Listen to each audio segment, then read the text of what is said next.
Hey folks, David Stewart here. Hope you guys are having a great day. Let's talk about midlife crises, the dreaded midlife crisis.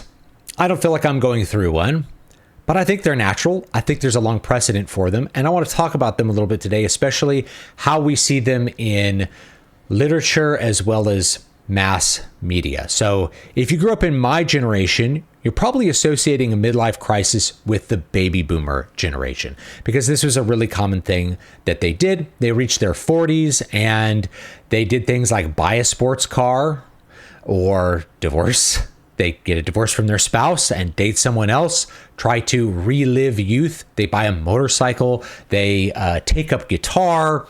They do things that are associated with youth. And I think that is an expression of how the baby boomers did it. And this is something I saw not only in real life. I knew lots of people that did this as a child, but also the boomers express this themselves through their media. Many sitcom episodes revolve around a character reaching a certain age, usually 40, 45, something like that, and reflecting on their life and realizing that their youth is gone and they don't want their youth to be gone. And so they start doing a bunch of crazy things to recapture their youth before they accept the reality that they're not 25 anymore. They can't relive those days and they really don't want to. And they sort of accept that their life is good the way that it is and kind of move forward from there. That's the standard way that you'll see like a midlife crisis plot, whether you're looking at The Simpsons or you're looking at like Home Improvement or any of these shows where characters start to have a wonderment about whether their life is all, the life that they experience is all there is. Now,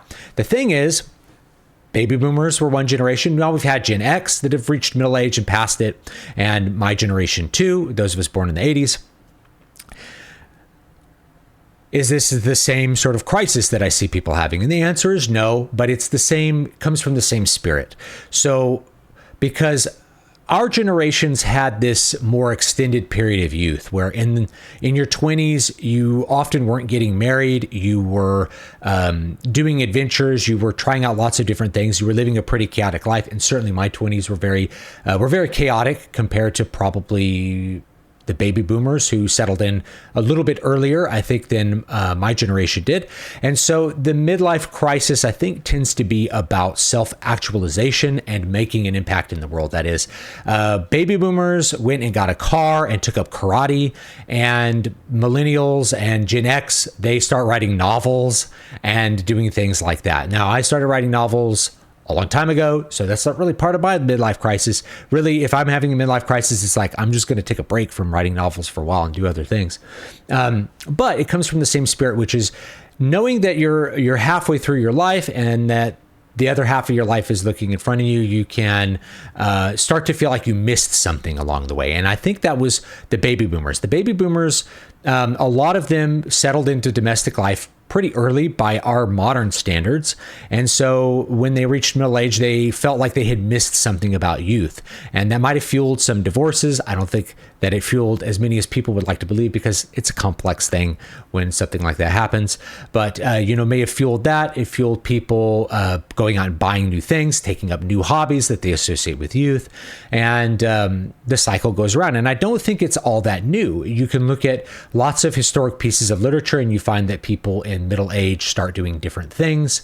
They maybe reach the end of their childbearing or child rearing years and they turn to other endeavors, whether it's going to be some academic pursuit or, they become a scientist, or they, like in Bilbo in The Hobbit, they go on an adventure. They start doing things that are more adventurous. So Bilbo is 50 in The Hobbit. That's a middle age period for hobbits, and he gets whisked off to an adventure. So he gets sort of rescued from the stillness of the domestic life that gets settled into and gets to experience a transformation halfway through his life. So it's not unprecedented, and it's found in lots of our literature.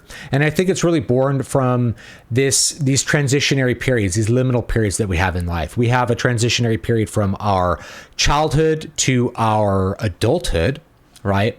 And that has gotten longer, I think, for my generation.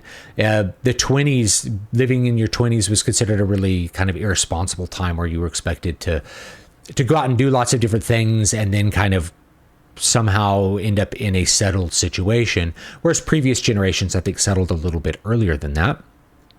So we have a longer liminal period there. And so the following liminal period is going to look a little different. But the next one happens when you reach the end of your childbearing years, if not your child rearing years. So the end of childbearing years, which would be, once you get into your 40s, fertility drops, you stop having kids as a couple, and then your children are older, they're more independent. And then with that extra time, because young children are extremely time intensive, you're like, well, what do I do with my life? It's a really, really common experience. So many of my friends that are maybe a little bit older than me, a little further on, they have this like, is this all there is to life? Is this all that I am? Am I just a mom? Am I just a dad who works a corporate job and goes home and sleeps at night and puts his kids to bed or whatever? Like, is this all there is to life? And so you start looking for things outside the self to provide additional meaning. I think for the boomers, it was recapturing youth. I think for Gen X, it is doing something important in the world. Like, I'm going to write a book. So many people I encountered as an indie author were people in their 40s and 50s, people that were looking to take their time and make an impact with a book. They really wanted to be an author. That was something that really appealed to them.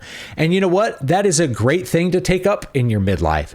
It's a fantastic thing to take up in your midlife because you've gained knowledge and experience, which helps with writing. It helps to be knowledgeable and experienced and to have done lots of things and be able to use that to inform your work. That's fantastic.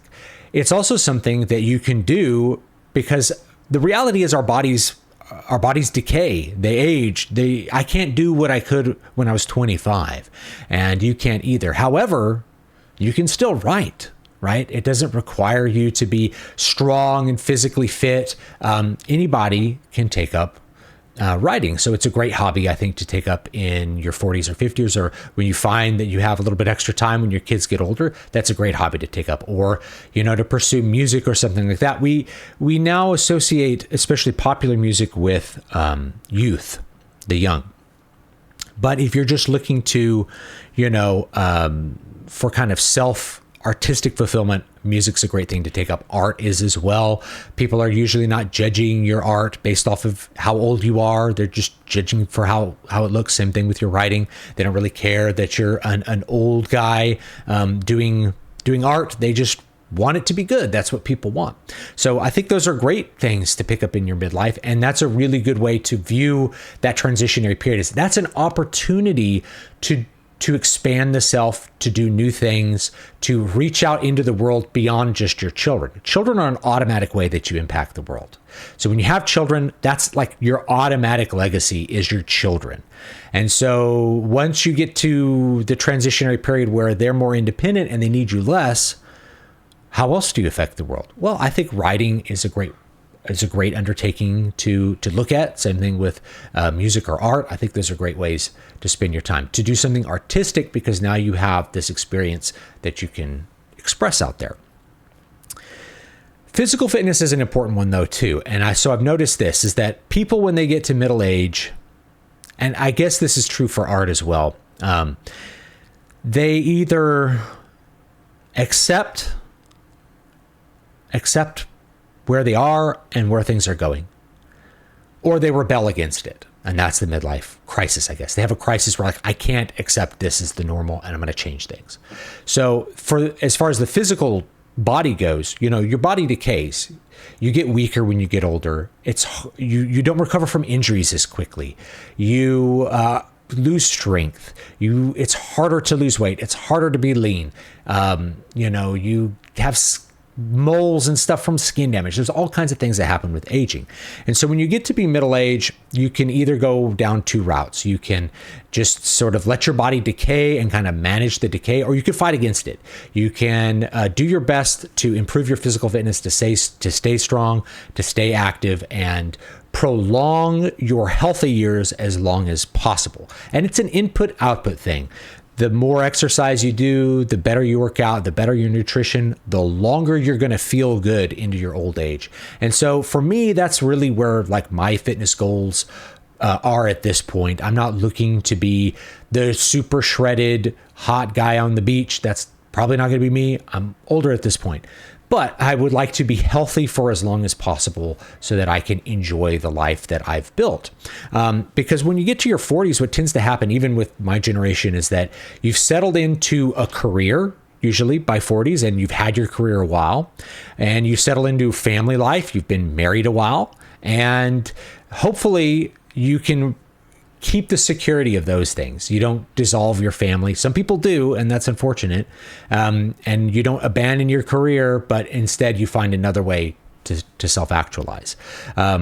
So I think for physical stuff, yeah, you want to kind of rage against the dying of the light. And so that's why people have these big kind of obsessive physical crises where they're like, I'm going to lose all the weight. I'm going to take up jujitsu. I'm going to do all these different things that young people do. And I don't think there's anything specifically wrong with that. It's more just from the outside, people see that as like, this guy's trying to recapture youth rather than trying to prevent or trying to look into old age as like, I'm going to go into my old age with like the best possible body, the best setup for what I can do. Jiu-jitsu may not really play into that because you could get injuries and things when you're older, right?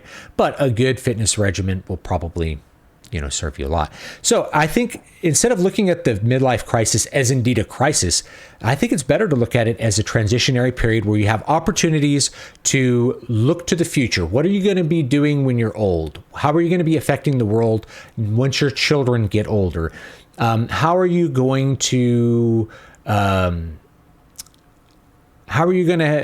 make an impact on other people beyond your children? What are you going to do with your life once that time-intensive period of raising small children starts to loosen up? I think that's an opportunity. That's not a thing like, oh no, I'm wasting my life or something like that. Raising your children is not wasting your life. That's one of the best investments you could possibly make. And it's one that will pay dividends when you get older and you have somebody who's in your corner, looking out for your interests, somebody who's going to help you to make those decisions when you get older and it gets harder to take care of yourself. And all that sort of thing. So I would love your opinions on it. I've seen some of the worst midlife crises before where people have like abandoned their family and done horrible things to try to recapture some spark of youth, where like they're terrified of continuing to live in that same situation for a long period of time. But I don't think you have to like blow up your life. I think you can change a couple of things and it's natural and normal. And I guess that's my point. It's good to look at those sort of transitionary phases as opportunities, right? When you get to be an adult, you look at it as a huge opportunity, hopefully. Like, I can do all these things. There's all these things. All these paths are open to me. And once your children get a little older, then it's like all these paths are opening back open. What paths can I go down? What new things can I do? What sort of things can I put into my life to like continue to make it fulfilling and wonderful, hopefully. So leave me your thoughts. I'd love to read them down below. What do you think of the baby boomers versus like Gen X midlife crisis? What do you think? How do you think those are different? I'd love to read them, and I'll check you all next time. Have a great day.